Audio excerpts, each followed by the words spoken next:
studentlar so'rab, bu kitobingizdan bering, qani yana bizga nashr ettiring. Ekspeditsiya bormaganlar ikkinchi kursda qoldiriladi degan farmonim bor edi. Her şeyin tayinla, ertaga ketarsan, senga javob. Sehr jodu qildilarmi, ne bilan ko'ndirib akalarimiz yumshoq gapirishadi deb xursand bo'lib ketdim. Mashkura opa, assalomu alaykum. Alaykum assalom. Xush kelibsiz. Xushvaqt bo'ling. Juda ham chiroyli joyda uchrashib turibmiz. Yana nihoyatda bir mas'uliyatli ish ustida ham uchrashib turibmiz. Agar ta'bir joiz bo'lsa, o'zingiz bilasiz, endi biz ham qaysidir ma'noda adabiyotshunoslik, tilshunoslik, folklorshunoslik ilmini o'chog'i bo'lgan institutdan chiqqanmiz. Ana shunday institutda biz faoliyat ko'rsatganmiz.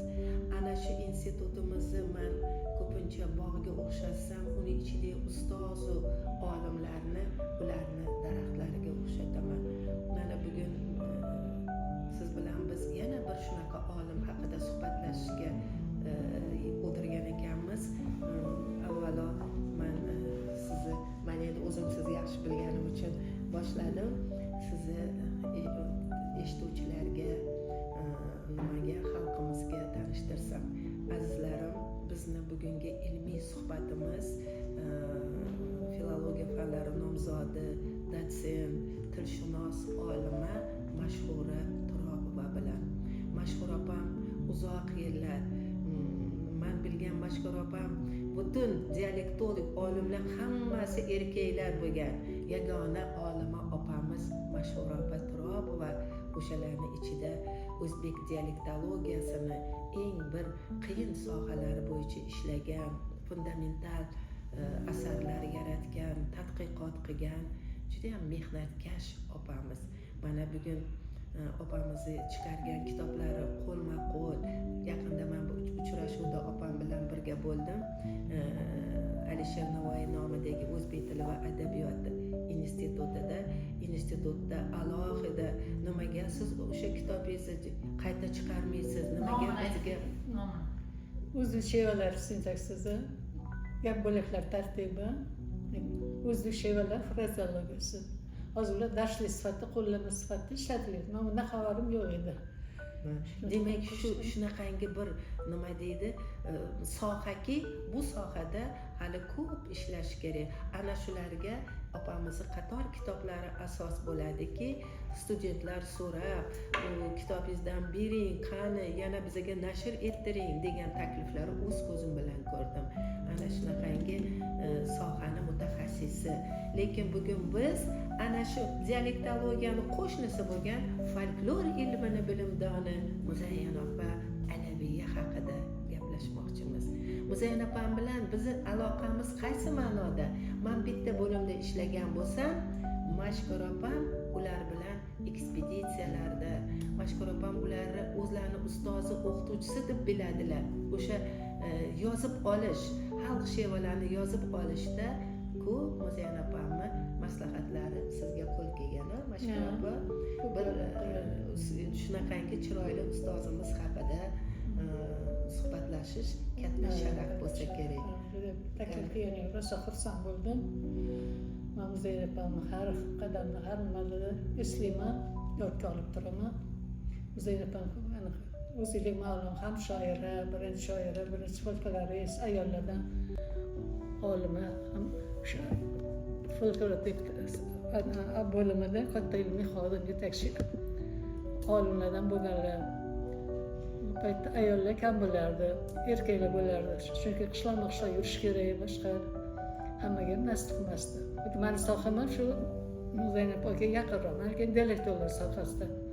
Bu deganki, ayollar bilan xonadonlarga borib, ular bilan suhbatlashish, suhbat davomida biror maqol chiqadimi, ibora chiqadimi, topshirmalar chiqadimi, alla yorlar bo'lsa hammasini sekin asta yozib olib, yana ular ichida yana dialektologga doir so'zlar ham bo'ladi. Ular buni so'rasangiz, ular esingizda ham shuni bilmaydimmi deb bizani sinovotdimi deb oldin ayollar cho'chishardi, boshqa qilishardi. Muzayyan ko'p ishlarni, mana dasturlarni yozib olib, o'zlarini nashr qildirib, qilgan ishlarini sanasak juda ham ko'p. Bu sizlarga, boshqa olimlarga ma'lum. endi man sizlarga o'zim bilgan, boshqalar bilmagan narsalar sizlarga bildirmoqchiman. Sodda qilib aytganda, endi Zaynab bilan 1962 yilda men 2-kursda edik. Universitetda folklor va dialektologiya fanidan ekspeditsiya reja bo'yicha bor ekan.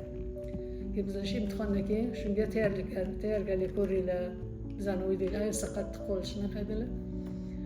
Shunda men juda ham sevdim. Tog'larga borar ekanman, ko'rar ekanman. Hech qayerga chiqmaganman shahar qizlari bo'lgandan keyin. So'yinib uyga kelib naqsa okalar. Shem gap bo'ldimi boshqami? Dadam bo'lgan, yaqinda o'lganlar. Sen shuni sayohatda yurasanmi deb baqirib berishdi. Xafa bo'ldim. Ekspeditsiya bormaganlar 2-kursda qoldiriladi degan farmon ham bor edi. Zo'riqdan o'qishga rozilik olgan edim. Nima bo'ldi? To'g'ri dadam o'lgan, mart oyida o'lgan edilar deb 4 oy bo'ldi. Mana buni xohlamayapman, endi shunaqa bo'lsa nima qilaman endi xafa bo'lib akalar gaplashib payti juda ham qattiq edi. Qattiq qo'l akalarim bor edi.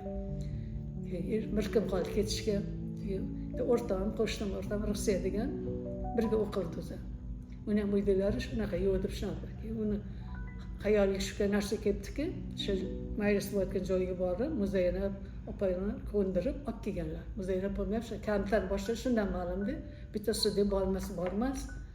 Shu yo'q, borish kerak deb yetaklab kelishgan. Ishi taqillab qoldi. Bizning uyimizga.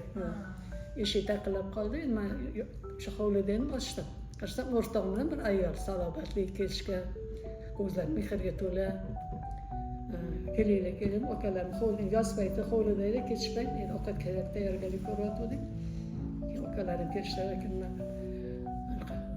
Qizim bir piyola suv olib kelib, juda ham charchab ketdim dedilar. Keyin borsam suv qaynagan suv yo'q ekan, choy qo'yib qaynatib, mayda chuyda bo'lib past solib, endi o'zbekchalik olib keldim. Unga orada ancha vaqt o'tdi. Bu orada akalarim nimani gaplashdi, men eshitolmay qoldim, xabarsiz qoldim. Akam iljayib, narsani tayyorla, ertaga ketarsan, senga javob, ana opang olib borar ekansan dedilar. Voy rostdan, qanaqa qilib akalarim bu opam, mana bizlar emasdan birinchi ko'rishib. Kedardan ular endi ketishdi, boshqa qilishdi, o'zlari shu aytgan joylarga kelishib olishgan ekan, bu bizga ruxsat deb turib ketishdi. Akam shu rosa xursand, narsalarni olib, o'pa chamadonlar yo'q ekan, boshqa qopga tiqib, bir qop qilib tayyorlab qo'ydim. Ertasi yotir akamlar kelinglarni qilishib, keyin boya Rixsiy o'rtog'im birgalashib shu aytilgan institut binosi yoniga keldik. Kelsak, 3ta gurzovoy poylab turibdi. Bu payt avtobuslar ham qiyin bo'lgan ekanda, endi sharoitlar qiyin bo'lgan. Keyin avtobusga joylashib, xursand bo'lib ketdik. Xayrlashamiz, xayr Toshkent deb bari kulishib, boshqa qilib xursand bo'lib ketdik. Ancha yo'l yurdik. Xo'jayinga keldik, tepalikni ko'rib, to'g'ri tepalikni ko'rsa, ana tog' deb bir-birimizga maqtanib, tog'ni ko'ryapsan, qalam. Mana shu shu tog'imiz tepalik ekan, keyin bilsak. Shu qilib 2,5 soat yurdik. Shohimardan anaqa Xo'jakentdan o'tdik, yana boshqa qancha shog'lardan o'tdik, boshqa Qumson shog'adining eng chekka joyi ekan. Mana kichkina ko'chalardan o'tdik, boshqa yetib bordik. O'tdi meni kursdoshim Muhabbat Oxunova turardilar. Uni uyiga qizlar joylashib, qizlar ham 20 tacha. Qolgan o'g'il bolalarni mahallani anaqa selsovjetni yurdim payti klubini zaliga joylashdi. Keyin joylashib boshqaga kechib payt majlis bo'ldi. Keyin majlisga chiqdimizda endi bolalarim mana shu joyga keldinglar, mana ko'rasizlar, hamma yotoqlar, boshqalar shalarni ko'rib ilhomlanib, mana shu aholi bilan ko'rishib, ular qanaqa yashash sharoitlarini ko'rib bilib shunaqa materiallar yozib olasan, allama, qo'shiq nima bo'lsa oldi masalani o'zini tanishtiraman dedilar. Gruppaga bo'lishib 8 ta 10 ta qilib bo'lishdi hammamizni. 2 ta o'g'il bola, 4 ta qiz bola, boshqa domlalar bittadan boshqa bo'lishdi. Sattar aka bor edilar. Amarda yo'ldoshib, 4 ta domla borgan edilar, borishgan edi. Soat 8 ga yana yig'ilish bo'ldi. Qani falonchi gruppa rahbar Anvarsoyga, rahbar Muzaynab boshqa aytishda chaqirilmadi. Sizlar falon ko'chaga, falon mahallaga, falon ko'chaga borasiz, falon xonadonlarga kirasizlar, xonadonlarni bo'lib berishdi. Xatirmani vaqtimga Muzaynabimni gruppalar tushibman. Muzaynab rahbarlik etib shu gruppaga. Nima qilish boshqalar so'radi, gap boshlashlarini boshqalar ulardan o'rganib naqldikdik. O'shalarga qarab, bizda sekin-sekin muomala qilishlarga boshladik. Bir kun, 2 kun o'tdi. Keyin yana o'qishlarni tugatib boshqa qishloqlarga bordik. Oralar yaqin ekan. 12 ta qishloqni bir oyga mo'ljallashgan ekan.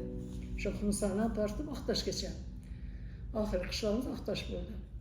Burchimlar, soyliq o'tlarda tojiklar yashab, tojiklar shevalar ekan. Ular yozib olish bir qiyin bo'ldi, boshqa bo'ldi. Boshqa shuni qilib ancha-muncha so'zlashlarni boshqalar o'rgandik, yo'rar edi, boshqa ertaklar aytishadi, yosh kelinlar uyalishadi, boshqa Muzaynab ham aytdilarki, ana qilish qizlar sizlar vaqtli turinglar deb, vaqtli borib, hovli boshqasi suv sepib qarashib qilinglar. Kelinlar ish qilsa, ketidan boringlar, ovqat qilsa ovqatga qarashinglar. Ular sizlarni uyaladi, o'shancha aniq qilishmaydi. O'zinglar ularning ishiga kirib ketinglar, shuni o'rganinglar dedilar. Keyin men o'zi kelinlarni bor gaplashgan o'rganib qolganman, boshqa supurib, hovli suv sepib, ovqat paytida hamma idishni olib boshqalar kartoshkasini artish bahonasida bu nima, u nima, o'zi oddiy cho'mich, oddiy talinka bilaman. Endi ular shevasi qanaqa talaffuz qilishadi, shuni bizning vazifamiz shuni yozib olish. Keyin shularni yozib, u kuni hayr, shuni ham bilmasam, ko'p-ko'p qilib aytdim deb o'zim xijolat bo'laman-da. Qozon yuvish bor, bu nima, choy qo'yadigan qumg'on ekan, u paytda samovarlar ularda yo'q ekan, qora qumg'on. Qora qozon qaynasa bo'ldi deyishadi-yu. Shunaqa qozonda, o'choqda ovqat qilishadi. Shunaqa ko'p joylarni kelinlar bilan gaplashib ko'p narsani yozib oldim. Men endi yozgan ular hayiqib anaqa qilish imanishadi, men daftarcha olgan kichik bloknotda o'sha misollarni sekin olib bildirmasdan yozib olardim. O'shash mendan bemalol gaplashardi. Keyin kechqurun hamma o'zi o'tirib Muzaynab ko'rardi, qani kimni ish qildi, boshqa hamma taxtalarni berardi, ko'rardilar. Ne bunisi ekan, ne bunisi, yo'qolib ketdi. Qolib ketganini bir-biringlar ko'chirib yozinglar. Qizlar ham o'zlari. Men ham o'zim shu maqsadda borganman. Dialektlar o'qituvchi so'zi bor edi, domla datsen, yoqib qo'ylar. Shunaqa dars o'tardilarki, shevalarni o'rganishga ixlosim qilib ketdi. Shundan qiziqarli ekan. Yetarli. Vatdi, asta-sekin Toshkentdan yo'qolyapti. Toshkentda dedi ki, kelolman deysiz. Yana men kinoya qilib aytdim. Men juda zo'r ekan, sheva bo'laman. Shevashunos bo'laman deb qilgan edim. O'sha Muzaynab aytgan narsani qildim. Asosan so'zlarga ko'proq e'tibor berib, ular talaffuz boshqa narsaga eshitib yozib olardim. Alla boshqa o'rtoqlarga yozishadi, qolib ketgan joylarga kechqurun ularni yozardim. Yana boshqa gruppalarga o'rtoqlarim daftarlarni olib, o'zimga kerak joylarni ko'chirib olardim. Chunki men ancha xabarim bor edi, davlat so'z nima, boshqa nima qiziqqanim uchun. Shunaqa bizga bosh bo'lib, ish yuritishlarni, muomala madaniyati, uyda qanaqa tuzish, shahar hayoti qanaqa, qishloq hayoti qanaqa, ayollar qanaqa ishlar qilishadi. Sizlarni juda yomon, sizlar jannatga yashaysilar dedilar. Shulardan o'rganinglar, hayotda o'rganinglar. Qiz bolasizlar deb ko'p qizlarga oid narsalarni ko'p gapirib berardi, maqollar, ertaklar. Hech bekorchiga gapirmasdilar-da. Keyin opayt bo'sh qolganimizda endi qizlar zerikasiz o'yin kulgilar qilishardi. Keyin daryolarga borib cho'milishga ruxsat bersa, daryolarga toshlar ko'rinib turadi. Shu oyog'ingizdan bir qarshi keladi, shu bir-birini suv sepib boshqa qilib qizlar o'ynashardi. Men chetda turardim, o'ynamasdim, qilmasdim. Keyin Muzaynab ham men ancha narsani qizim kuzatib yuribman. Nimaga bunaqasi o'yin kulgiga qo'shilmaysiz, qizlarga qo'shilmay, bir xafa qildim. O'tmaysiz og'ridim deb shunaqa so'radi bir chekkada. Hech ham o'ynamasdim, mana bir chetda xomirak o'tirardim. Endi uni sababi bor.